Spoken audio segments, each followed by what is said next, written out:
দর্শক, রাজধানীর উত্তরার আব্দুল্লাহপুর থেকে ঈদে বাস যাত্রার সবশেষ পরিস্থিতি জানাচ্ছেন সহকর্মী শান্ত মাহমুদ।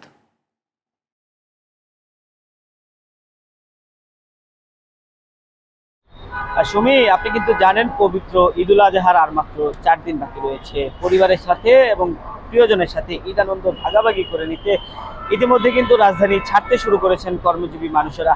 আমি কিন্তু সকাল থেকে অবস্থান করছি রাজধানীর প্রবেশদ্বার যে আব্দুল্লাহপুর, সেই আব্দুল্লাহপুর অংশে।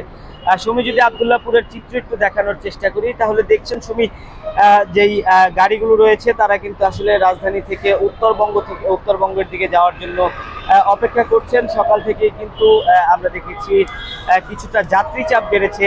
যেই বাস কাউন্টার রয়েছে সেই বাস কাউন্টারগুলোতে সুমি, প্রতি বছর যেই একটি অভিযোগ থাকে যাত্রীদের অতিরিক্ত ভাড়া, সেই অতিরিক্ত ভাড়ার ব্যাপারেও কিন্তু আমরা যাত্রীদের সাথে কথা বলেছি। তারা আমাদেরকে জানিয়েছেন প্রতিবারের মতো কিন্তু এবছরও অতিরিক্ত ভাড়া কিন্তু তাদের কাছ থেকে নেওয়া হচ্ছে। এছাড়া যারা বাস কাউন্টারের রয়েছেন তাদের সাথেও আমরা কথা বলেছি। তারা আমাদেরকে জানিয়েছেন এখন যাত্রী চাপ স্বাভাবিক থাকলেও সন্ধ্যার পর কিন্তু যাত্রী চাপ বাড়বে বলে আমাদেরকে জানিয়েছে।